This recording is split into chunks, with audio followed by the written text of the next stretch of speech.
Welcome back to another outstanding episode of the Square Table Degenerates podcast. We're joined today here live by legendary rapper Mr. Spice One. Yeah. How are you today, sir? Welcome to the show.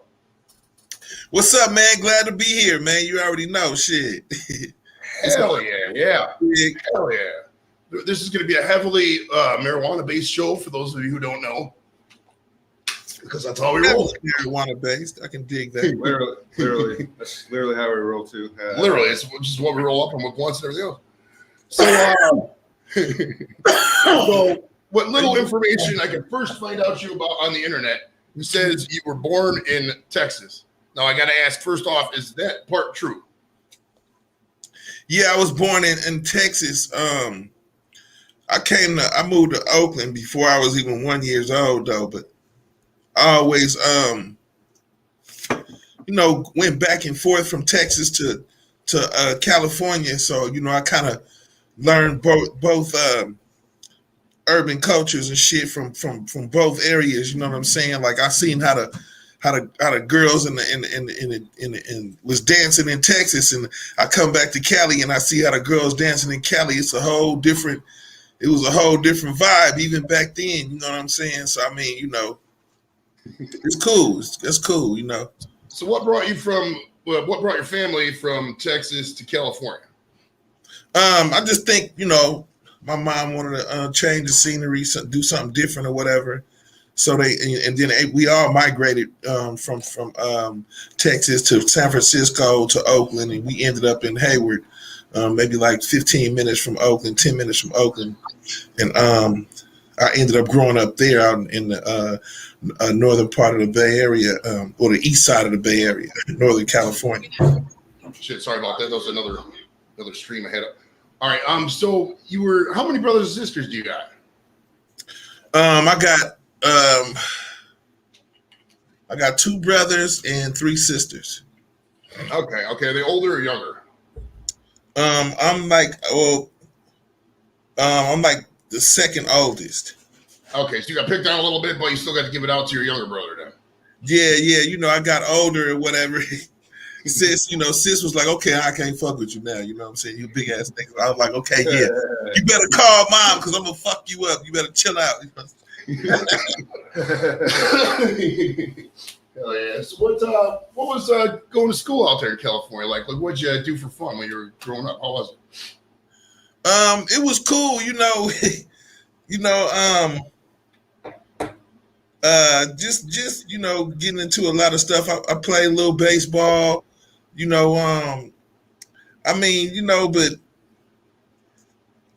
had the surrounding, things around you that tempted you to get into trouble or whatever. You know what I'm saying? And I indulged in a few things.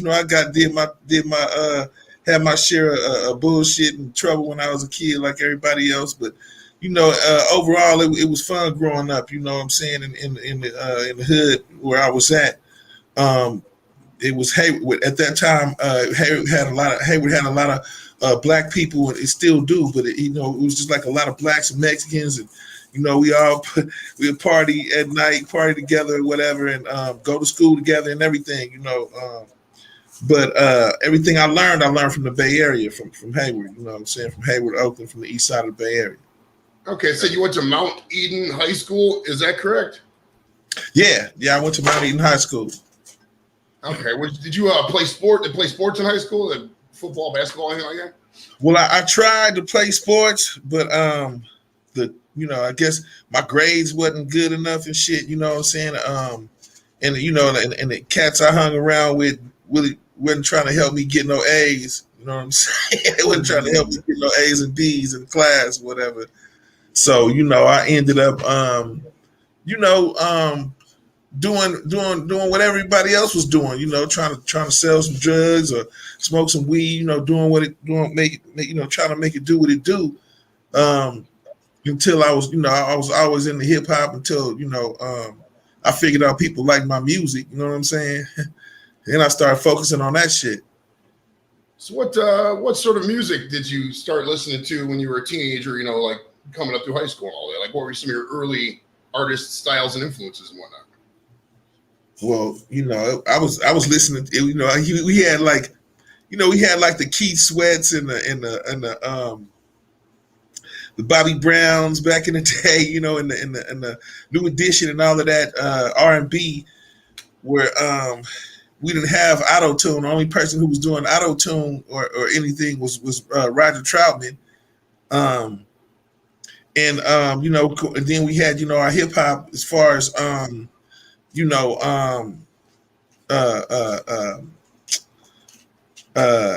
of course Run DMC and Public Enemy.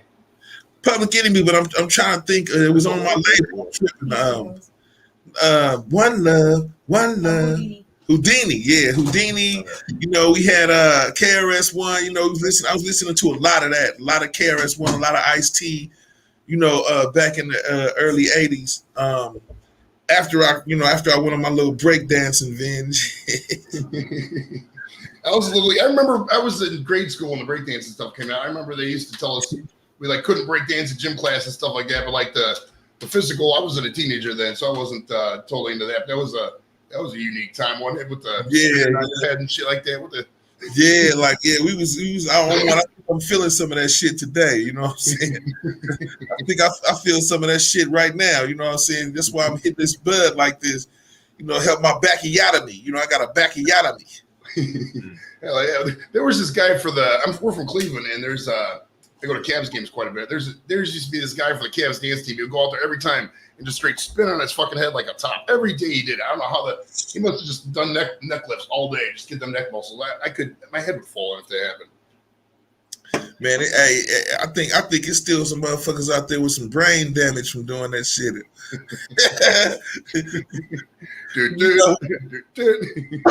Yeah, I used to spin on the knee. I remember my dad would take me to the doctor, and he'd be like, the nigga keeps spinning on his knees and shit and his shoulder. I don't know. Y'all got to check this shit. You know what I'm saying? I don't know what the hell he doing. Spin on his head, his shoulders, his hands, elbows, the shit, I was getting money doing that shit too. I was all in Pier 39 in Frisco on the wharf, Fisherman's Wharf, and I'd go out there and break dance and put my little hat down there like this, and then just start, gigging, man, just start hitting them, bah, bah, bah, bah, you know what I'm saying? Like, passing the hat to the homie or whatever.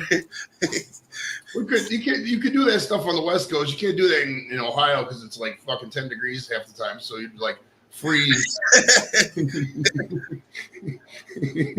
So how was what was the mediums you listened to in music back then? Were you like a record player kind of guy? Did you have like cassette tapes, the radio? What was it?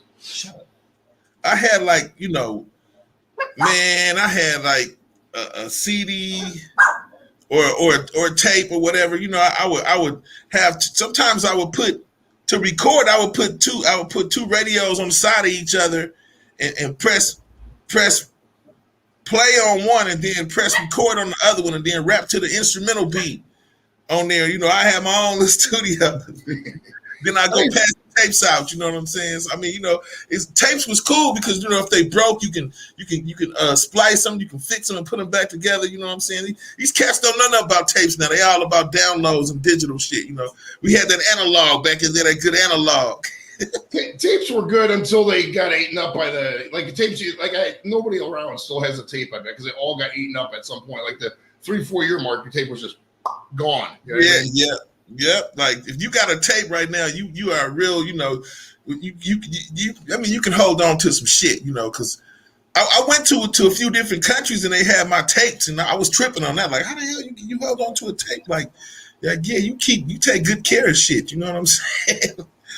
I still got some tapes just because I'm a total hoarder. I probably gotta get rid of them.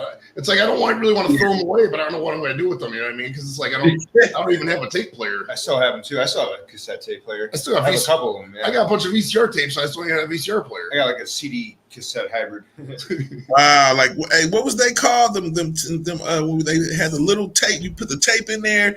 Walkman, Sony Walkman. Yeah. I remember that was the first MP3 player. Well, hell, even MP3 players are dated now. Now it's all on the phone. Man. You had the Sony Walkman. You was the shit if you had a Sony Walkman. I had the knockoff one. It was like a GPX or something like that. And if you're twisting the headphones too a little bit to the side, you couldn't hear them the stereo, so you had to do it just right, or else. Yeah. That's some crazy shit. So what made you decide? Like, how young were you, or what made you decide to start, rapping and getting into hip hop? I think when I heard when I seen Ice-T and Breaking, I wanted to do what he was doing. I wanted to get on stage and, you know what I'm saying, and rock one time, I'm like, he get the microphone, he get to hold the microphone and say whatever the fuck he want to say. Like, I want to be that dude, you know what I'm saying? I want to be able to hold the mic and say what the fuck I want to say in front of 1 million people, in front of 1,000 people. And so, it was encouraging when I seen it. And then when I heard 6 in the morning, I was like, I was sold. I was like, man, I just did that shit last night. You know what I'm saying? Like damn, I could rap about the shit I was doing last night and I can get money doing that shit. You know what I'm saying? I guess people want to hear your story. Everything is marketable. You can sell anything. You know what I'm saying? So I mean, people want to hear the story. Back then, it was like watching a movie for them. Oh, yeah. So what? Your name, Spice One. I read it's an acronym for Sex, Pistols, Indo, which is weed, Cash, Entertainment. Out of all, now first off, is that true? Is that how you came up with the name Spice One? Yeah. I wanted it to mean something. Even back in the day when I created the name, I wanted it to have an acronym to it, but. There was a few cats around my neighborhood named Spice. It was a few spicy mics, and so I ran into a few pimps and adapted the name Spice, and I threw the one on the end, and I kept on rocking with it, and eventually I started figuring out in life why the one was on the end of my name. There's a reason for that, and I didn't understand it until I dropped my first album with me on there by myself. And sold 900,000 to 1 million copies. You know what I'm saying? Like, okay, all you need is yourself, man. All you got to do is push and do your thing. You know what I'm saying? The people that help you, that's around you, that's cool. But you got to make it happen. You know what I'm saying? I didn't have no features on my first album. Nobody helped me go platinum. You know what I'm saying? As far as getting on my album with me, as far as busting some rhymes on there, something like that. But I had help from, individuals that was around me, like, my managers and my record label and, all of that stuff. You know what I'm saying? But no one actually, got on my songs with me. So I figured, that one on the end of my name meant a lot. And down in the future, it means a lot. I've had a lot of things that happened to me in the past and in the present that make me realize why I put that one on the end of my name. No doubt. Now, out of all 5 of those, Sex, Pistols, Indo, Cash, and Entertainment, which is your favorite? Well, it's a tough one, eh? No, the whole name was like, all of those are number one in my life. Okay, I got it. So they're all equal. It's kind of like the Father, Son, and Holy Spirit are all 100%. Everything's equal at one. Okay, I got it. It's the Neo. I'm Spice Neo. You know what I'm saying? like what the hell is that movie? Fucking The Matrix, right? The Matrix and shit. I'm Neo in this motherfucker. I haven't seen The Matrix in forever, dude. When was the last time you saw The Matrix? A year and a half. Really? I haven't seen it in a hot minute, dude. I didn't get no time for movies. Yeah, I want to watch it again now and just go over it and shit. I do. I kind of want to watch it like when I'm stoned. I haven't watched it since because I got out of the service in 2015, and I haven't watched it since then, I don't think. So I haven't watched it. People do not understand when you watch movies when you stoned. Like, that's the best fucking time to watch a movie is when you high as hell, because you really get into it. This Conjuring 2 shit, oh yeah. I'm halfway through it. I had to pause that shit and roll one up. Like, oh shit! I do that too all the time, man. It's like, sometimes you get high and you just want to watch the stereotypical movies like Half Baked and stuff like that. But nothing will make you clean. If you ever want to clean your kitchen or really enjoy a movie, get a nice sativa in there, and that shit will be done like that. Yeah, hell yeah, hell yeah. So let's see here. What I was going to ask you about that platinum. Was it your first CD that went platinum? What did they give you a thing? Did you have to buy that, or what? With the platinum record itself? They send it to you. or I picked them up at I picked up the gold ones at the at one of my record release party because two of them were the first album and 187 he wrote went gold at the same time. So I picked them both up at a record at 187 he wrote record release party. Snoop was up there and everything, some big shit. Short was up there. It was live, but you literally have to order after the platinum, sometimes they don't want you to go platinum like that because it's a bonus. It's a bonus they got to give you after you go platinum. You know what I'm saying? So they wait a minute. They wait after a little time, then then you can order your plaques if you want to. So where do you keep those? Like in a trophy room, or you give them away to somebody, or where are they now? Well, no, I got them all around my house. I keep them around my house, and just to remind me when I wake up of my accomplishments and what I did. Because it's a lot of haters out here, man. So you wake up in the morning and you thinking, damn, you start thinking, I should be doing more. I should have did this. I should have did that. And you look at your plaques and stuff. I look at my plaques and I'm like, well, shit, I already did it. You know what I'm saying? I just got to do it again. But that's what it is. The first thing they ask you to do, after Mike Tyson knocked out the first opponent, what did they ask him to do? Knock out somebody else. So, it really don't stop, So, I just keep going and pushing. Yeah, when you was talking about the haters trying to steal the trophies or whatever, that reminded me of a story back in, it just reminded me, like, if somebody did take that, like, who are you going to sell Spice One? I mean, it's obviously yours, and you couldn't sell that. But it reminded me of a story back in the 90s, man. There was we're in Ohio, and the Football Hall of Fame is about an hour south of here in Canton. And somebody went into the Hall of Fame and stole the OJ bust head, the bronze head. Yeah, and they put it in the bag, and they found it on the side of the freeway like about a month later or something. You remember that? It was that right after the It was like 95, 96 or something like that. It was right after the trial. Somebody went in the Hall of Fame right after the verdict. Right? Yeah, stole his head. Yeah, I think they did that to make him go crazy and shit. I think I would have did the same thing. I would have fell for it too, because if somebody would have stole my plaques, I probably would have been looking for their ass with a bat or machete or samurai sword or something. Like, don't fuck with my plaques, motherfucker. You took my plaques. But they took the Heisman, like, oh, hell no. He like, you took the Heisman, fool? Oh, it's on. But I don't think that, I think they, did they sell it to somebody? Well, the one we're talking about is the actual in the Hall of Fame. They had the bust heads, like you go in the hall and they have everybody's head in like a bronze thing. Oh. They took the physical head from the museum, put it in a bag, walked out the museum, and they dumped it on the side of the freeway like about a month later. Wow. Damn. Oh yeah, they was on one. Yeah, oh yeah. That's some balls though, to take something like that. And them things that weigh like 50 pounds. That's complete disrespect for the whole game and everything, man. Everything. I wonder if they paid admission. Anyway, now how did you first get signed to a record label? Like, did you have to get the attention of somebody? Were you just, freestyle at concerts? How did that come about? Well, I had I've been walking around passing out tapes and stuff that I had made, and it got around to an independent label owner by the name of Georgette Willis, this lady, and she came to me while I was on the block, actually, while I was standing on the block grinding, selling drugs. She just rode up on me and shit and was like, are you Spice One? And I'm like, yeah, I'm like, looking at her like, you don't look like you want you don't look like you want crack and shit. Like, you don't look like you want crack. Like, what do you want with me and shit? You know what I'm saying? She like,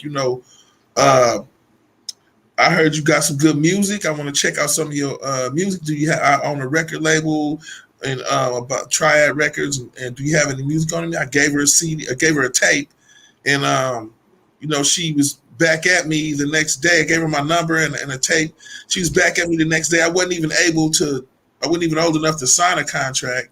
She had to meet my mom, and my mom had to co-sign the contract. You know what I'm saying? And you know, we put out 187 proof and in my neighborhood and a few other bangers on an EP called Let It Be Known. And you know, it started, you know, tearing up the whole fucking Bay Area. Like I literally sat in the record store and watched everybody buy the music. You know what I'm saying? So I mean, you know, how'd that feel? See people walking there buying your record CD, just knowing you came out with that, and they're just buying it right there. How'd that feel? You know, I was sitting there, you know, and I was like, yeah, that's cool. You know, that's cool. On the outside, but on the inside, I was like, they just bought my shit. It's gone. Everything is gone. I can't fucking believe everything is gone. They bought all my shit. Oh my God. I'm finna have some motherfucking money. I need a convertible 5.0, you know, white top, blue, and some rims, all that shit. Hey, oh, somebody else just bought the shit. Oh shit. But, you know, in reality, you know, on the outside, I'm just sitting there like, yeah, he just bought my shit. That was cool. You know. I didn't really want him to know it was me anyway, you know, but I sat there and was flipping the fuck out, you know, in on the inside. No. It reminds me of when Charlie Chaplin entered a Charlie Chaplin lookalike contest and he came in third place. Yeah. We got a question here. It says, the Spice One to West Side Bug. He's a homie from San Bernardino. They did some songs back in the day. So a guy named West Side Bug. You still talk to him? I haven't talked to Bug in a minute, but that's still a homie. You know when you got that homie that, you know, you don't see him for like, you know, years or whatever, but you see him and everything's still the same. You know, the love's still the same. It ain't like, why you ain't hit me, fool? You know, you don't get none of that shit. You know what I'm saying? It's just like, what's happening, man? Let's get it in like we used to get it in. So, you know, hopefully I run into the homie sooner or later. We can get it in. You know, he always has some hot tracks. Shout out to Westside Bug, you know what I'm saying? And the songs we did, you know, Gangsta Girl, you know, we had some fire, we had some heat. Good deal. So your first record was the first album that you came out with, was it the self-titled one, Spice One? The first record major was self-titled, yeah. I was in Jive. How many did you produce before, or how many EPs or LPs did you have before your first major label? Or was all those re-releases? Just that Let It Be Known EP that we released in I think it was like 90, and then I ended up signing with Jive like, you know, in the middle of 90, 91. You know, I had just graduated in 89, so you know, I felt like, you know, like LeBron, you know what I'm saying? I'm first round draft pick, you know, fresh out of high school, you know what I'm saying? Right. Had a job for a couple of months. Next thing you know, I'm talking to the major labels and trying to make some $1 million deals or whatever, you know. Now, was there any Too Short connection with you getting signed with Jive Records, or how old were you first ran into Too Short? I think when I met Short, I was like 16 years old. You know, I hadn't even wrote 187 proof yet or anything. I was still in high school. He used to pick me up from high school. We'd go to the studio. We'd see Forte there. Richie Rich would be there, you know. And it was just a cool environment for me to hang out at. And, you know, just the vibe of me kicking it with Too Short definitely elevated my flow and my, you know, my charisma and the way I felt about my aggression, about spitting on the microphone and being noticed. You know what I'm saying? Just hanging out with him, you know, was cool. And I run into a lot of other artists, and they'd be like, "Man, you know, you rap with Too Short." You know, you know, run into the homie Kubna, rest in peace, back in the day in Frisco. He'd be like, "Man, you rap with Too Short? Damn, you know, okay, that was you on that song, you know, with him, you know." So, you know, that was cool. You know, it was a big influence. But by the time I think I was 18 when I actually released that first EP. I just turned 18 or 19. I had met Pac. Me and Pac was still waiting by the liquor store trying to get people to buy us alcohol and shit. Nice. We got a random question here. What is your favorite country music? Do you like country music at all? I like all kind of music. You know, I like country music. It's because it's real. You know, they talk about real stuff in there. They have stories and stuff. I like old school. My favorite dude is Willie Nelson, man, because he spit game. You know what I'm saying? He said you got to know when to hold them. You got to know when to fold them. You got to know when to run, and you got to know when to walk away. If you don't know that shit, then you just better say your prayers, because that's game right there. I listen to that. I really listen to that. He smoked a lot of weed too, so. That's Kenny Rogers. That's Kenny Rogers. Yeah, Kenny Rogers, the gambler. Yeah, I was gonna say it would have been. Gambler, yeah. We got another question here. It says, still good song. What would you tell it's a Space One? What would you tell a young aspiring rapper trying to make it good? Man, it's a lot, man. Different game, right?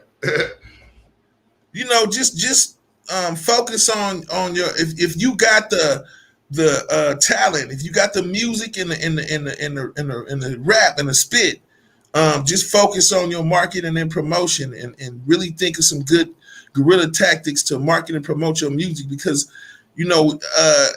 having a good song is half the battle. You know what I'm saying? Just having a good song without marketing and promotion, you just got a good song and ain't nobody heard the shit. So you got to focus on the business part and marketing and promoting your product as much as you can, getting it out there to everybody you can, and if it takes your YouTube or your Instagram, grow followers, get a fan base. Get fans and they'll follow us. Well, okay. Right. Now, this is a random question. I was when I was looking up your discography and everything. This isn't anything about you personally, but I always wondered this. Maybe you can answer it. Why does it list real names under, like, when the writer of a song is on there, but like for the artist it'll list Spice One? Like, so it'll say Spice One sings a song, but like under the who writes the song, it'll say the real names and all that. You know why that is, or is that just a thing that's always been like that? I think it's a publishing issue. As far as when it comes to your rights for your publishing, they say the writer is the artist, Spice One, and your real name is Robert Green or whatever, and your artist name is Spice One, and they have to do that just because of publishing issues or how they handle their publishing. I think that's definitely got to be what it is. All right, we got some cheers from Canada. UK was in the house earlier too. Cheers out there. Now, the song "Welcome to the Ghetto." Now, that's probably my favorite song here. It's probably your most popular song, I would say. Now, is that your favorite song? Where does that song rank in terms of like all your catalog of work? What song? "Welcome to the Ghetto." Oh, what? Yeah. Well, it's definitely up in my top 5 because it's basically almost a sentimental song, because it's crazy because when I watched the video, it's like that happened to me in real life. You know what I'm saying? So, but it was like art imitating life, or was it life imitating art, or does it depend on which one happened first? Because I rapped about it and then it happened. You know what I'm saying? And then, a lot of my friends in that video, they rest in peace. They ain't here today. You know what I'm saying? So when I watch that video, it's like real, crazy to me, especially looking at some shit like some deja vu shit, and then seeing all of my friends that's not here today. I celebrate their life every day. You know what I'm saying? For the rest of my life, I'm going to celebrate theirs, but watching those, even all my old videos, just watching those videos, it get to me sometimes, because a lot of my homies is resting in peace that was in the videos. I was just going to ask you some questions about the video, because I just watched it a couple weeks ago. It's been a hot minute since I've seen a video. I mean, normally I just I just tell the Google device to play music and just listen to it while I'm fuck around on YouTube. So it's been a while since I sat down and see this video. So I got some questions about this. Now, did you film this video in your neighborhood in Oakland, or where did you film it? Welcome to the Ghetto. Yeah, I filmed some of it in Oakland,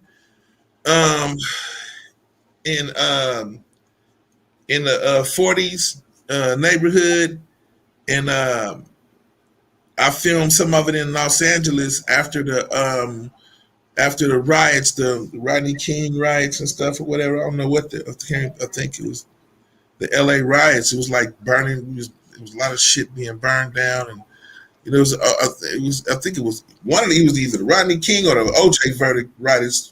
Something was going down and shit, but they had burnt the whole damn city up, and we was like, fucking shoot the video anyway. You know what I'm saying? Now, Where did you get the guns for the video? Were those props, or did you already have those guns, or where did you get those? Some of them was props, and some of them was real. You know, I think I caught a few cases off with some of them guns that I had in the video. Now, how long did that video, or just how long does a video in general take to film?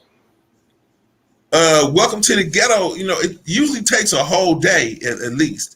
You know, that's back then when we said we shoot a video. This big ass truck pull up, and there's catering and all kind of shit. You know, it's like fucking cameras everywhere, big ass cameras everywhere. They got this long ass railroad track looking thing and shit, and this whole setup. And you back in the day when we shot a video, it was a real video. But we didn't need so much. Now we don't need so much equipment like we had back in the day. You can shoot a video with a motherfucking iPhone. You know what I'm saying? And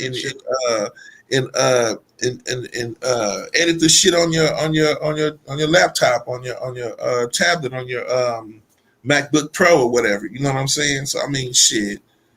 Now, for the people in the background of that video, just like the extras, do you just roll up with the truck and people just show up, or do you have to pitch that, or how does something like that work? Usually they just either be there, or I have some of my homies with me, and they'll rock with me, or be done call some of their people, and we'll be all deep.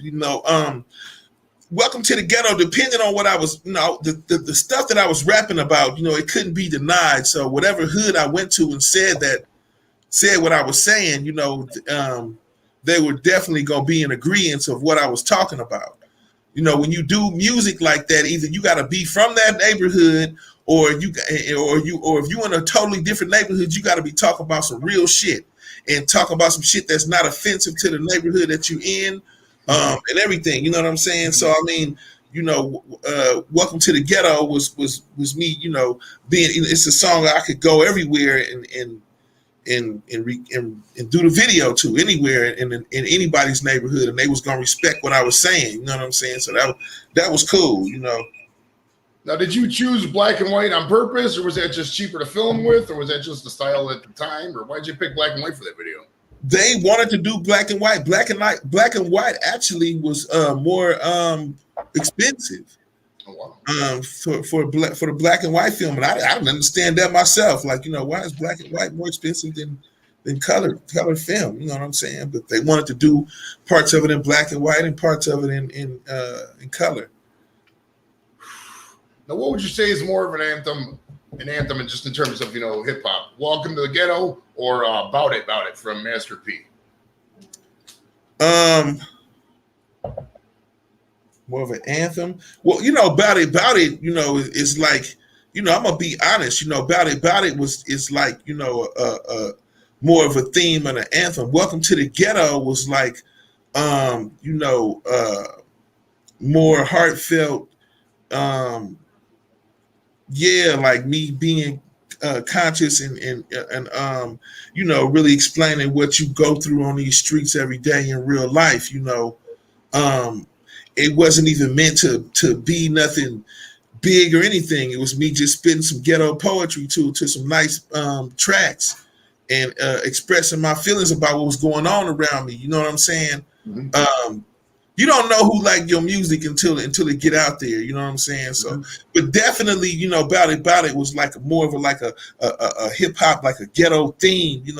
Welcome to the Ghetto would definitely be in the hearts and minds of everyone who listened to it, definitely back in the day, for sure. All right, now, does that area they filmed the video at, is it gotten better, or is it still kind of bad, or what? Have you visited that area in a while? They did a little regentrification in certain areas there, but they rebuilt all of the LA stuff that was burnt down. All of that stuff is rebuilt and stuff.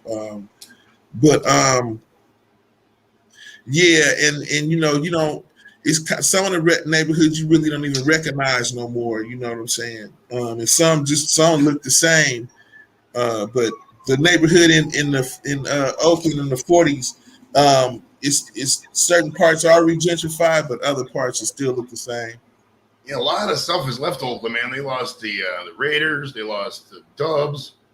The A's are about to come out here to Vegas, I think. You know, they trying to get A's are that's I mean, as a town like Cleveland, kind of similar to Oakland, man. It's kind of sad to see something like that go. I mean, the Coliseum, the Oakland Coliseum, isn't exactly a palace, but my God, California has all kinds of money, man. They could build a stadium for those guys, at least something. Yeah, it's crazy, man. Like, you know, nobody wants to keep the Raiders. Didn't want to keep the Raiders there. Didn't want to keep the, you know, they're not gonna pay to keep the A's there. You know, it's like, and it's, you know, I know the city got the money, you know, as far as to you know, to do it, but you know, I think they was taking it from the schools and the in certain places where, you know, they didn't want them to take the money from to fund the teams in the Coliseum and all of that stuff, and they probably couldn't come to any type of agreements on what to do about it. You know what I'm saying?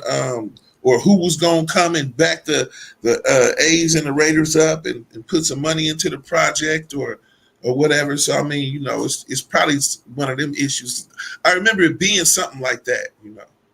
We run into that in Cleveland too, but I mean, at the end of the day, in California, there's more stuff to do than just, you know, go to a football game, baseball game. In Cleveland, I mean, it's like sometimes the baseball game and the football game like is the event for that week. So it's like we need sports more than California does out here.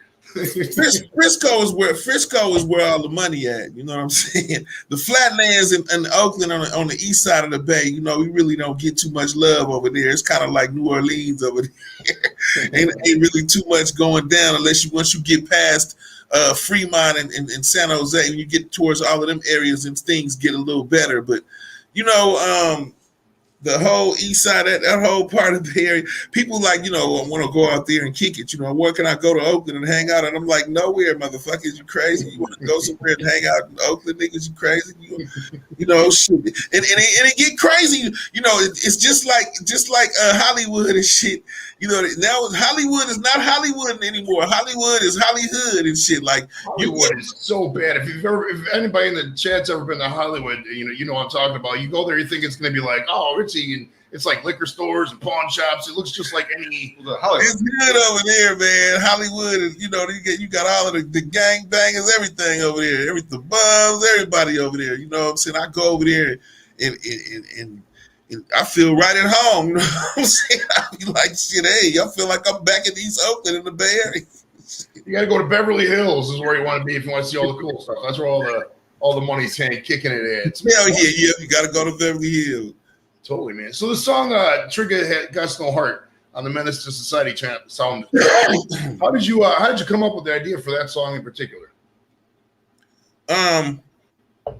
You know, it was a lot of cats in my neighborhood, you know, walking around, you know, with guns and, you know, pulling triggers. And so I figured, you know, man, you know, damn, you know, the trigger has no heart. Trigger got no heart. It's like, you know, the gun don't think for itself. It's the motherfucker behind the trigger with the heart. You know what I'm saying? In whether he gonna let you live or let you die is completely up to him and you. You know what I'm saying? But the trigger has no heart. It has no feeling. The gun has no feeling in it. It's just the motherfucker behind the gun pulling the trigger, using the 2 pounds of pressure to blow your head off and shit. So I was figuring, you know, I need to write a song about it. You know. Let them know it's not motherfuckers with guns killing people. It's stupid motherfuckers with guns killing people. Exactly. Now, which version of the song on the soundtrack came out first, Trigger or the other one? Because there was 2 songs on the soundtrack for the Menace to Society, or 2 versions of the song. Did you have to do one for a radio edit, or did you come out both at the same time? Yeah, I had to do one for a radio edit, and then I did 2 versions of it, of both of them. And the one they played in the movie was the first one we did, I think. Okay. And the second one was the remix for the second side of the single. Now, did you almost get in that movie? Have you ever been in a movie? I was supposed to play O-Dog in that movie. You know what I'm saying? Shit. I did not know that. Wow. Lawrence did. Yeah. And, you know, and Pac was supposed to play, he's supposed to play Sharif. He actually got into it with the Hughes brothers at my video. You know, it was a big fight up there. And, you know, my manager at the time didn't really pursue the business right on that connection right there. So I ended up losing out on the ODR part and firing him and shit. You know what I'm saying? Definitely fire him. You know, like he was like super fired. Like he was like, do we have a problem fired and shit? Like blow this motherfucker up. Like, how do you think you're? Well, I never knew that until right now. How do you think that would have changed your career? Do you think you would have went more into acting after that, or do you think you would still stay with music?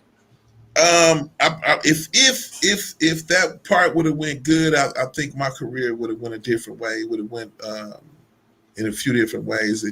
If I even had a chance to do that, play some roles like that, I think my career could have went a whole different way.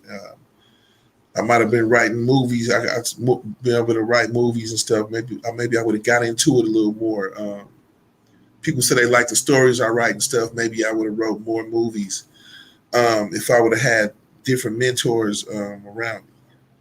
All right, we got a question from the chat. It says, I don't know if you've ever been to Portland, Oregon, but it says, how does Portland strip clubs rate on your list of strip clubs, Spice One?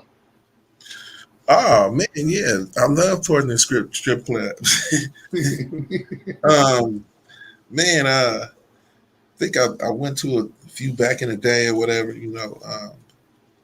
But yeah, you know, I'm not mad at no strip clubs. Hey, you know what I'm saying? It's been a hot minute since I've been to a strip club. It's been a hot minute, dude. I don't think I've been to one since I quit drinking. I went to one once. Once? That wasn't my thing. I went to one for my bachelor party. It was all right. That was kind of fun. But like after that, it's like, I don't know. Yeah. You look around at a strip club, you see either people with a lot of money who just want to spend money and have a good time, which that's the kind of people you want to kick with. Or you just see just lonely, desperate motherfuckers in the booth like, oh, I hope these girls love me. It's like, dude, no, you got to stop that, man. You're not going to. Last time I went, I ended up cussing out my homie, this dude I was with, for spending $20,000 there. I cussed his ass out. Are you out your fucking mind, dude? Are you serious, dude? Do you really just spend 20 racks in here? I don't know you. I'm leaving. I don't fucking know you. Who are you? God, 20 grand in a strip club. Wow. Man. Like, dude, your ass like halfway fucking Mexico, right? Yeah. Just making it rain. Fuck that shit. Jesus. How just some maybe I don't know if this is personal, but how involved were you in the whole East Coast West Coast rap feud thing? You know, I was riding with Pac and anything else, you know, but I just thought that, you know, it was between him and Biggie, and nobody else needed to jump into it. You know what I'm saying? So, but you know, eventually, you know, everybody came to their senses and was like, "Look, you know, we gotta chill out." You know what I'm saying? Pac and Biggie is dead right now. You know what I'm saying? After that, and it taught a lesson to the artist and the rap artists, to the black community, everybody around in the communities and stuff. For a minute, you know, and then, you know, it was crazy because, you know, Jeezy and Gucci Mane had the versus battle, and Jeezy said something, you know, that made sense. He's like, man, you know, we out here doing this because of Pac and Biggie, or because of you know, all the other artists that's out here getting killed. You know what I'm saying? From Nipsey Hussle down to Pop Smoke to Triple X, like everybody. You know what I'm saying? Like they doing that to you know, they got to show that it's another way. You know, we can sit down and chop it up about it, man. It ain't gotta be that way. You know, I ain't got to kill you. You ain't got to come kill me. You know what I'm saying? We can sit down, talk about it. You know what I'm saying? Go. You know, or have a versus battle and show the youngsters, you know, these kids that it ain't got to be like that. You know what I'm saying? And that's what, you know, it seems like they seen what happened with Pac and Biggie, and then, you know, niggas just start getting clapped. You know what I'm saying? After that, you know what I'm saying? After Pac and Biggie got killed, it seemed like everybody started getting killed. You know what I'm saying? Every you know, these get clapped. It's better than you know, I seen some movie that I don't know what I was watching, but it was like the coolest way to die is in the hospital with your family surrounding you, man, from old age or from health problems. You know, getting your the back of your shit blew out in the middle of the street. That ain't cool. You know what I'm saying? You know, that's not the cool way to go out. You know, when you got problems with motherfuckers, you gotta nip them in the bud. You gotta solve them, chop it up. You know, it ain't about motherfucker blow. You know, you gotta blow the nigga head off, and smoke that motherfucker. You know, some of the things that we learned when we was kids, you know, was bullshit. You know what I'm saying? Like, you know, the nigga disrespect you, blow his motherfucking head off. You know what I'm saying? We was taught like that. You know what I'm saying? But you know, that'll get you 25 to 30 years to life. You know what I'm saying? You know, and it's always been another way. So now, you know, with all of the beef going on between other artists and everything, man, it's like, you know, you don't know what's going on, you know, but it's like, you know, did they learn from Biggie and Pac, or do they just don't give a fuck? You know what I'm saying? It's either one. Now, was Tupac kind of a hothead, would you say? Or was that Yeah, Pac, you know, he'll tell you, you know what I'm saying? He'll talk some shit real quick. I seen in one interview, he was like, man, they always get me in trouble with my big motherfucking mouth, always get me in trouble.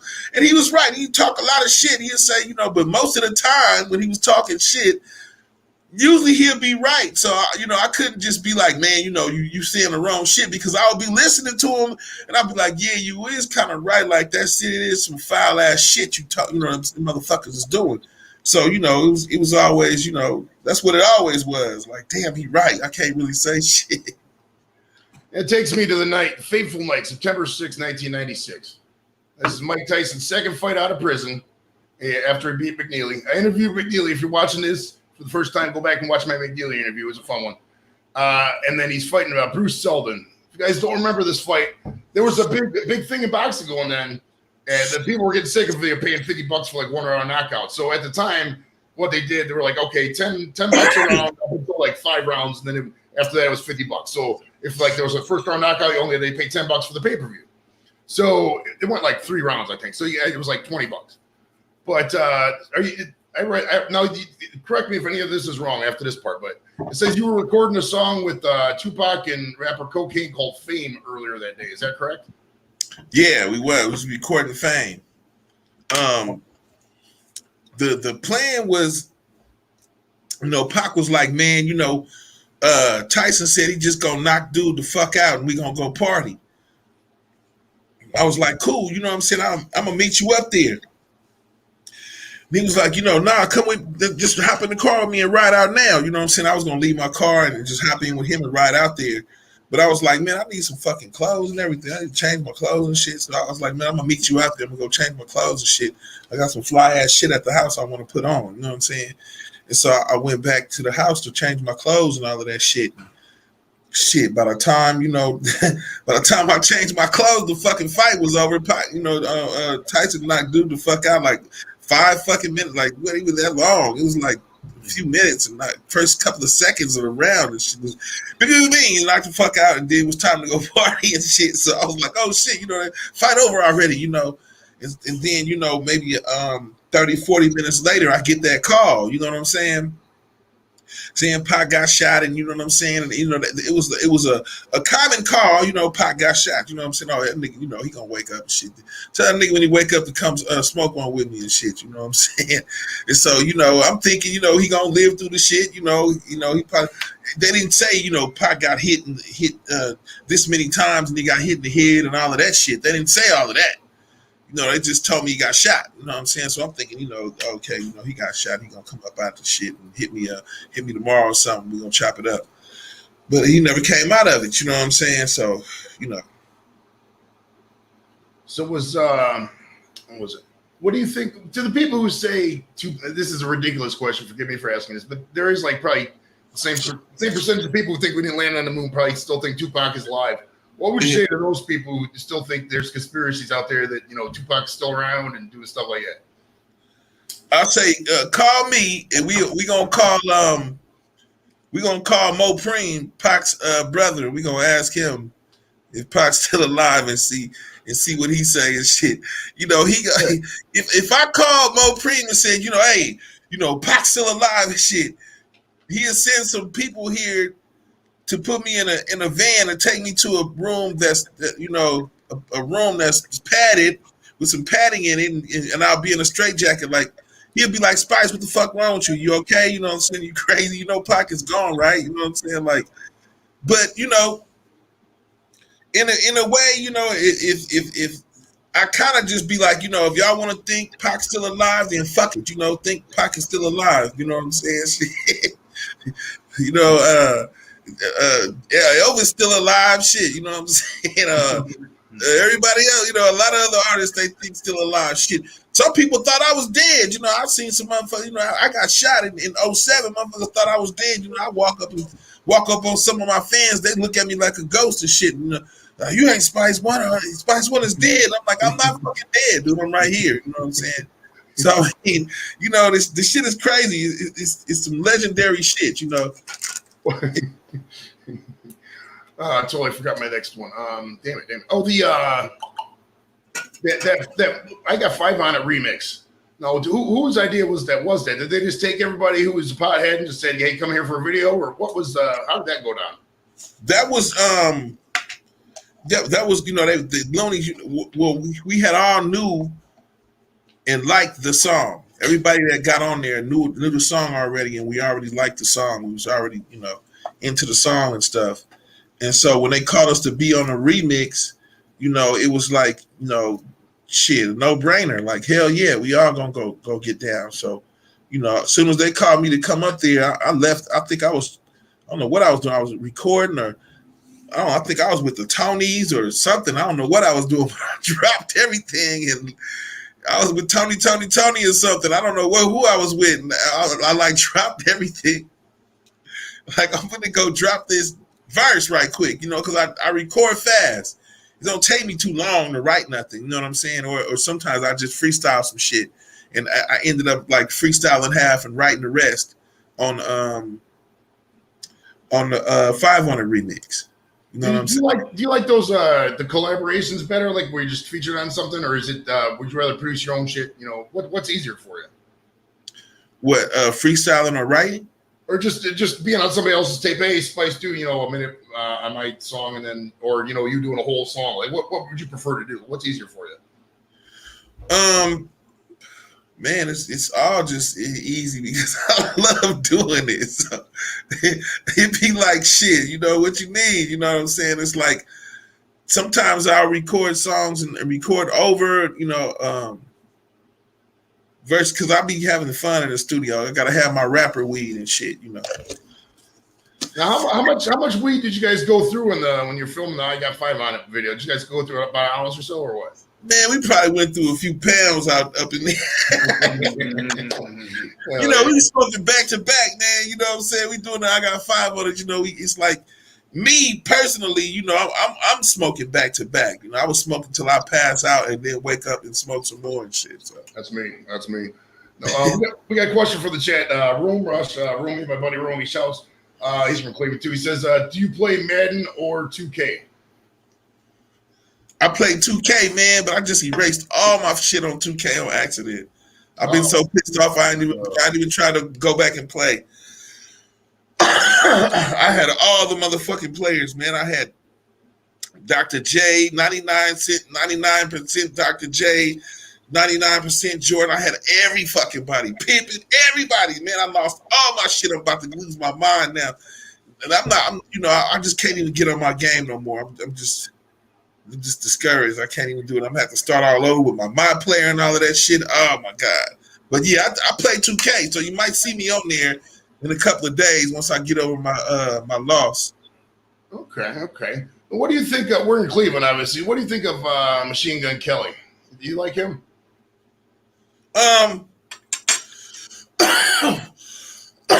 That's cool. You know, I think, you know, anybody doing anything like in hip hop right like that is, you know, that's cool. You know, I'm not gonna ball or block nobody or knock nobody hustle. you know. But yeah, you know, that's a cool. I like he's cool. You know, he got flows. He got a spit. You know what I'm saying? And, you know, I can't, you know, deny when somebody can actually rap. You know what I'm saying? Some motherfuckers get in this shit and, you know, they can't even rap, man. You know, and I just be like feeling like, damn, you know, how the fuck is they making all that damn money and they can't even fucking rap? Like, don't people know the fucking difference? They just look good, probably. This motherfucker rap like A, B, C, D, E, F, G, H, I, J, K, L, M, N, O, P, you know, and you hear that. But then I think that, you know, the crowd likes it because they can sing it with them.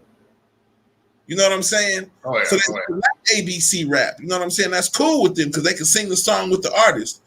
But I feel that I'm getting paid to do something that the average cat can't do. So I get on there and I rap my ass off, different flows and shit. I'm all over the track. You know, it's hard to fucking repeat what I'm saying or come after me or, you know, you have to actually know how to rap to even say the rap. You can see, you might be able to sing the hook, but the rhymes is gonna be kind of difficult to keep up with. You know what I'm saying? But I do that on purpose. But you can understand if you listen. You know what I'm saying? But if you try to do it, you ain't gonna, you know, it's gonna be hard to get in unless you're an artist. So it's just fun being able to flex styles and shit. You know what I'm saying? You know, and actually being able to rap and shit. Some of these motherfuckers, they don't know what the hell. They just get on there and just half-ass rap and the shit go triple platinum in this motherfucker. Romy said to get on my PlayStation. He's Rome Go Large on PlayStation. So if you get that. All right, now we got some time for some silly questions here. What one spice would you take for the rest of your life if I said you could only have one spice? I get it. It'd probably be probably like Cajun. Good choice. I can fuck with some Cajun. I can go with some Cajun chicken right now. Dude, B-Dubs has the best Cajun chicken. Hell yeah. Everything Cajun, fries, everything and shit. Fuck yeah. All right. What do you think of the Spice Girls? They cool, but you know, I got the real Spice Girls over here with me. You know what I'm saying? I got 3 of my daughters here. You know what I'm saying? My other Spice Girl, she in Sacramento. So, you know, I tell them, to the Spice Girls, you know, I got the real Spice Girls. Y'all want to meet the real Spice Girls? You know, y'all can meet the real Spice Girls. They'll come sign some autographs. No. Have you ever met the real Spice Girls? No, I haven't. You know what I'm saying? I seen they made a big airplane and it said Spice One on there, and I was like, damn, do they know me or something like that? those my girls or something? They want to tell me something or something like, oh man, like, oh, this is cool. Did you ever watch the Spice porn channel back in the day? Yeah, I did watch that. You know, I remember the Spice porn channel. Hell yeah. Now, was that better in your opinion than Playboy TV? Hell yeah. That Spice porn channel was a joke, boy. I used to watch that like, dang, I'm gonna watch the name Spice, like it's hot. No. When did you move out to you're in Vegas now, you said, right? Oh, wait. California. Wait. Say again, I'm sorry. He's in Vegas. You're in Vegas now, right? Yeah, I'm in Vegas now. How long have you been living out in Vegas for? I've been out here for about almost 6 years. Okay. Back and forth, I've been out here a long time. You know, you got the we go through the trap is from Vegas to LA to the Bay. You know, because the Bay is like 6 hours from LA, and then Vegas is 3 hours from LA. So you know, you're always making them little runs, but. You know, I've been all 3 of them. I lived in LA, the Bay, and then back in Vegas, and you know, back and forth through these years. Are you more of a sativa or indica kind of guy? I like indica, but indica put your ass to sleep. Sativa have me writing raps and shit. That's why I get the sativa when I want to come up with show ideas or people I want to think of, you know, the interview and shit like that. But if I want to fucking fall asleep or out. Yeah, that's some indica.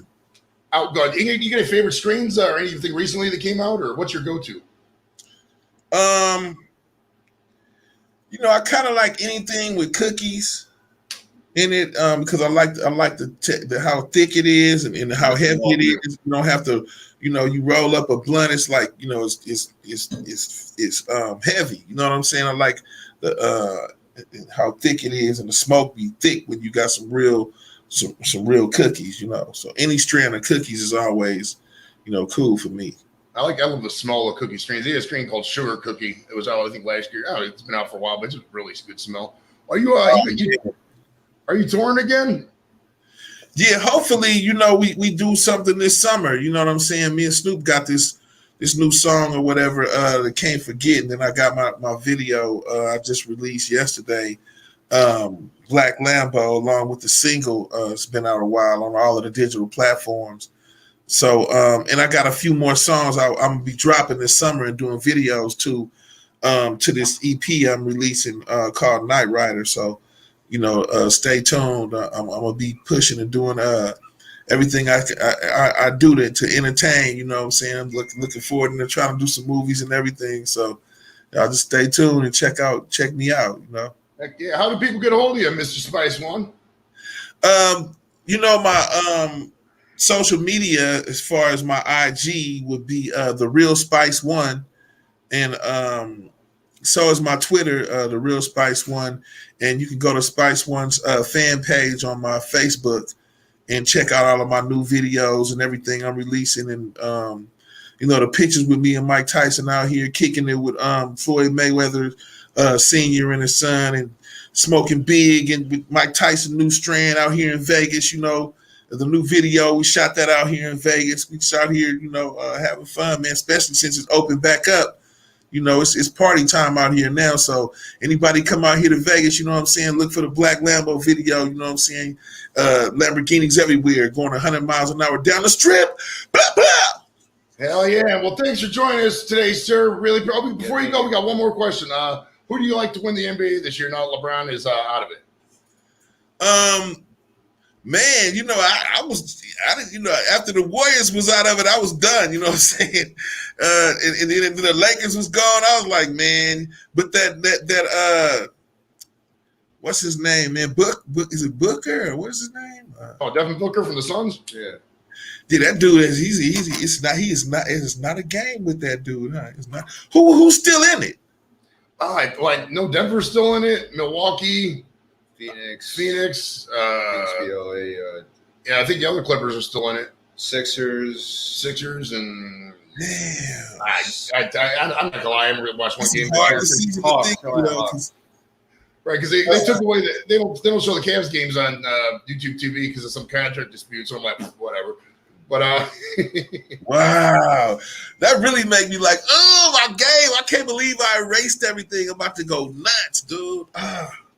Oh, you can build it back up. It don't take that long, too. But, man, I'd like to thank you for coming out, though, today, brother. I really appreciate you spending some time with us. This was fun, man. This was really good. Oh, for sure. Definitely, man. Thanks for having me on the show. And anytime y'all need me for anything, just get back at me, man. You know what I'm saying? It's less than nothing. Will do, man. Thanks for coming out, brother. All right, man. Peace. Hey, be safe, dude, and hit me up. You know what I'm saying? We'll do. When I come out in Vegas, I'm going to email you, and we're gonna smoke some buds, I think. Hell yeah. That's what's up. That's what I'm talking about, man. It's dispensaries everywhere around this motherfucker.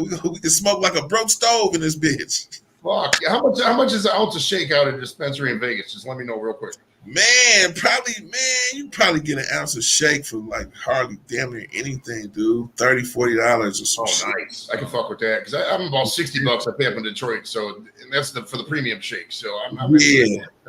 Hell yeah, an ounce of some good shake and shit. That's what I'm talking about, man. Hell yeah. All right, brother. Well, you can stay for a little bit if you want. The Real Weed Wars had a question. Oh, we already talked about that. Never mind. He was asking you about Tupac. He said, "Way beyond cool interview." What your football? Are you still rooting for the Vegas Raiders out there now that they moved to Vegas? Hell yeah! I got I'm gonna get a whole Raiders uniform and shit. Next time y'all do a video with me, I might have a helmet on and all that shit. I might just be Raidered it out. You know what I got house shoes, Raider everything out of this motherfucker. Now, do you got any tickets to the games coming up this year? The ones that's hopefully some is being played in the Coliseum. Those I'll get tickets to them. But if I probably can't, if I already haven't, usually they probably all sold out. But you know, I got my ways. I'm gonna get up in there. I got a few homies, a few nephews that play for the Raiders, so I might get up. Yeah, I was looking at prices for we bought tickets to. I'm a Brown season ticket holder, and I bought tickets to the KC opener. That was like $300 a seat. But my one buddy was buying tickets to the Raiders opener. It was like $1,000, $1,500 because they ain't played a game in that stadium yet. This is the first one coming in. So they're going to have a packed stadium. It's just going to be crazy packed. I got to be there, dude. I got to be at one of them Raiders games in the stadium, in the new stadium. You got to be there for the opener, man. The first game in that stadium, come on. I would spend shit. It probably costs an arm and a leg to get up in that shit. Probably about $2,000 just to get into it now. Shit, depending on what they do coming up. For some seats way in the back behind the pole and shit, behind a big ass obstructed view and shit. Hell yeah, you can't see shit. We used to have that old seat. At Old Cleveland Stadium, the Browns and Indians used to play at the same place, and they'd sell some of the seats in right field. You literally have a pole right in front of you. Right there, like I've seen that. Like I've seen that shit. Like, why would they do that and then ask you to sit there? Like, what the fuck? Like, come on, y'all.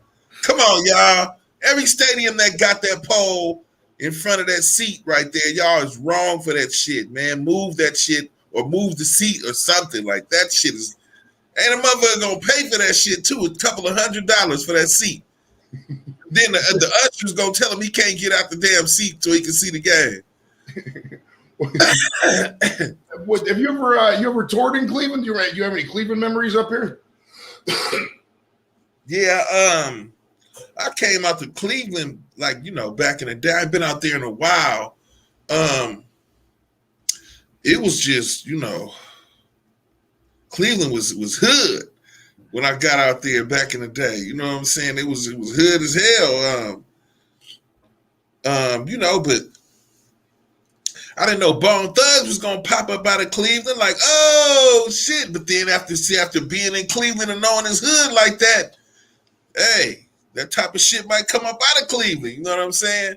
Man, that's summer of '94 when Bone dropped. It was because Cleveland was like we always, you know, heard New York and LA rappers and shit like that. And then Bone came out. But the first time everybody usually heard it was Thuggish Ruggish, and everybody always had nobody had the exact copy. It was always like a recorded copy. So it was like somebody would record a copy and then give it to somebody else, and then you know how that would go. And then probably I think it was July that year.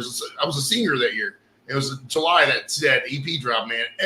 Everywhere you go, East 1999. Oh my God, fucking East 99, yeah, East 99. Right there. You know, I had that beat. I had that Thuggish Ruggish Bone beat. Yeah. And I was driving around getting ready to write some shit to it. And I turned the radio on for some reason and I heard the fucking beat on there and it was like, you know, do it's the Thuggish Ruggish Bone. And I heard this shit and I was like, okay, well shit, you know, at least somebody did the beat some justice. You know what I'm saying? That shit slapped. So I was like, okay, but if it was some whack dudes that got on there, I'd have been pissed off. Some Vanilla Ice type shit rap dudes. Oh, did you we got a question from the Real Weed Wars. He says, did you ever hang out with Bone Thugs? Yeah, we actually, you know, it was my homies. You know what I'm saying? I kind of, you know, we did a lot of shows together in the past, and me and Flesh hung out a lot. Me and Lazy got songs together. We got a few songs together, and me and Crazy got a song together, and you know, me and Busy hang out, you know, when we see each other. We all cool, you know. They call me Speezy Bone. Nice. When you see them, you know, ask them where Speezy Bone is. They're going to be like, oh, Spice? Oh, yeah, you know. Who are you, who would you say is your, besides you, because that's not fair, who would be your favorite, like, all-time favorite rapper? Like, if you said, dead or alive, obviously, just one concert you want to listen to one time, and you have one chance left to listen to, who would you pick? That would be hard because I would have to hear like the extended version of 6 in the Morning by Ice-T. Nice. I'd have to hear that. Like, yeah, just keep playing that shit over and over again. I'm straight. You know what I'm saying? Did anybody ever get too big to where they're like, oh, I'm not gonna hang out with Spice One anymore? Oh yeah, a lot of cats get like that, man. But you always, you can't just, you know, you can't let anything discourage you. You just have to consider the triumphs that you encounter, that you went over or whatever, things that you accomplished, and more than the average cat. You know what I'm saying? And rock with that. I didn't really know how much love I had till I left the country. It's so much, so many haters out here, non-believers or whatever, and cats who just take your accomplishments and shit on them, like you ain't really shit. You know what I'm saying? Right. Till you leave the country, and then people like listening to your music, or you know you get more love outside of the country than you do when you come, when you in the U.S. When you did you ever tour the UK? Did you like the UK? Yeah, I liked the UK. I did a lot of shows out there in Sweden and in Germany, like Italy. Did a lot of shows out that way. I've been out there at least 4 times to Europe to do shows, and even Australia. I went to Australia. That's a long flight, right? Jeez, Australia. Show the hell is. Oh my God. I went to Korea once. It was 14 hours. That's the longest I ever flown, I think. I don't like anything more than like 8 hours on a plane, dude. It's ridiculous. I can't believe how much I don't like to fly now. I used to love to fly. Now I'm like, oh shit, I'm fucking playing. Like, it could be days before I'm getting on a plane. I'm over there laying in the bed like, fuck, I don't feel like getting on this damn plane. I don't like flying. Well, I don't mind flying, but I'm tall. I'm like 6'3", so it's like I don't want to just get in that tiny little seat. You know what I mean? So it's I'll be like, please don't put me in the middle, man. Damn. I'm right there with you. I'm 6'1". I'm like, man, I cannot sit in the middle, dude. Please don't put me in the middle. We had some. Did you ever kick it with Wu-Tang? They want to know. Yeah, hell yeah, Wu-Tang. Me and Old Dirty Bastard. We used to kick it back in the day in LA. Me and Method Man. We got songs together. I think I'm the only West Coast artist on Wu-Tang's greatest hits. Oh, nice. Like, so if you have Wu-Tang's greatest hits, the only West Coast artist you're gonna hear on there is me. It's Spice One. Those are my guys, and shout out to the whole Wu-Tang clan, man. Y'all know what it is, man. This Fetty Chico Shiznilty, Spiceberg Slim out here on the West Coast, man. One love, man. I love all y'all niggas, man. Y'all stay up, shit. Yeah, did you ever? We got another random hangout question. Did you ever kick it with Eminem, Slim Shady, the real Slim Shady? I never actually hung out with Eminem, but I seen him at the airport, and he looked, he was excited to see me. It was cool to, shake hands with him, and when I seen him, he had a look on his face like, man, I've been waiting to meet you for a while. So that was cool, when you see somebody and they pay their dues and respects to the game, it just motivates you to keep doing your thing. Shit. Do people like that have like security guards with them or bodyguards, or do they just kind of travel in first class and just keep themselves with the hat on, or how does that kind of work? I think he had some bodyguards with him, or a few cats traveling with him. But he left all of them, like he like they was looking like, where the hell are you going? But he walked across the whole room with his hand extended, like, yeah, what's up, fool? I'm like, hey, what's happening, man? So man, that was cool, yeah, he had some bodyguards with him. So do you during the day, do you normally listen to new music, old classics, or do you listen to music when you're just hanging out, smoking or whatever? Or you're not writing your own music and stuff like that? Yeah, it's like I mostly listen to my music, like, to me, like, most of the time. But it's only because I'm trying to remember my music. Like, I don't want to get somewhere and not know my song, or I can't perform it. Like, I want to know it word for word, all day, every day. So, people ask, if you listen to your own music, yeah, I listen to my own music all day, every day. I really don't listen to anybody else because I know I'm gonna have to perform, and you know, I'm a performer, I'm an artist, so it's hard for me to listen to everybody else's music when I need to be listening to my own music so I can remember the damn song I want to perform. You know, I don't want to get up there and look stupid because I can't remember the fucking song because I feel like an asshole for listening to my own music. No, that's not gonna happen. I'm gonna like listen to my shit all day, every fucking day, just because certain songs I might want to perform, you know. So yeah, I listen to Spice One all day.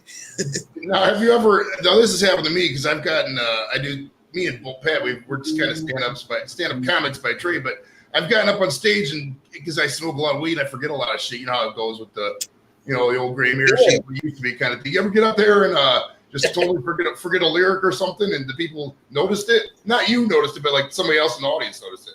Yeah, sometimes, you know, it's a funny story. Me and Short, I was firing up this fat ass blunt backstage. And Short was like, "Man, why you smoke all that weed? You gonna forget your lyrics and shit." I said, "Man, I ain't gonna forget my lyrics, man. I'm straight. You know what I'm saying? I remember all my shit." And then he looked at me and shit and paused for 3 seconds and said, "Man, let me hit that shit." And so I said, "Okay." I gave it to him, shit. He hit the shit, you know what I'm saying? And, you know, I think I went on stage and I did my thing and shit or whatever. And then, you know, he went on stage and I seen he forgot some of his shit. I was like, "You forget," you know, I'm like front center stage, like right there looking at his face. I said, I see that, I heard, see you forget that shit. I mean, but you know, it'll do that shit sometime. You know, I think I can remember my fast raps better than my slow ones because my fast raps are all like one flow. But my slow raps, if I gotta like think before I say something, I might forget some shit. So usually I just like say shit that I can flow to. You know what I'm saying? I like to get on stage and take one deep breath and go off, you know what I'm saying, instead of opposing to rapping like slow and forgetting half the shit I'm saying. So sometimes I do that, you know. I get up, but the crowd, they don't really notice the shit. You know what I'm saying? You know, I can get up there and forget a half a verse of 187 proof, and they'll never know because they singing the shit too. You know what I'm saying? I just let them sing the shit most of the time anyway. Let the song play because it's just one big party any motherfucking way, man. You know, I'm just on stage with the mic, you know, but it's still one big party. All right, we got a question. What's your favorite city in Canada to visit? Shit, man, they won't even let me in Canada. I'm you know, I'm a felon. You know what I'm saying? I'm you know, like I say, I'm a real gangster and shit. I can't really be on TV holding I can't be in my videos holding no motherfucking firearms and shit. And, oh, I didn't know that. Well, so you can't even, like, if you're filming a video, you're not even allowed to hold like a mock gun or anything like that? Well, I could hold a fake one, but long as long as it's fake, you know, I can't really be holding no real firearms and shit. You know what I'm saying? I'm a felon. You know what I'm saying? I'm a, you know, shit. I did my dirt back in the day and shit. So I mean, but they won't even let me in Canada. You know what I'm saying? I think I'm like, actually, I don't know because I had a DUI. I don't know if they let DUIs in Canada. I don't know. It's been I haven't been to Canada in probably 15, 20 years. I don't even know. Well, the things that they holding me for in Canada is like years ago, like, you know, in the 90s and shit. And I'm like, man, you know, what the fuck? Like, you know, hey, you know what? I can't go to Canada for some shit in fucking 96. Like, really? Like, fuck out of here. You know what I'm saying? We got it says somebody's going to Vegas in 3 weeks. It says, what food places should they hit up? Oh, they should hit up is it Ella M's Soul Food on Craig? Ella M's. Okay. Yeah, so hit them up. Okay. Good deal, man. Well, I'd like to thank you again, man, for sticking around and asking all these questions and all that. Appreciate it. Check out his new song. He's got a new song. I think it just came out with Snoop Dogg, and it was on his Instagram. So check that out for sure. Sub to his YouTube channel. Give him some love out there. Appreciate you for joining us, sir. Thank you. This is a fun All right, podcast. man. Thank Hell you. yeah, be safe. All right, take it easy, man. Peace out. All right, bye. Nice. All right, we're gonna end the broadcast, guys. Go over to Carla's channel if you want to do a post show, and we'll holler at you later. So next week we're gonna be in Indiana. Pat's not gonna be there, but me and a couple of guys are going to Indiana for Geek Fest, so we'll be live from Evansville. We'll talk to you later. See you next week.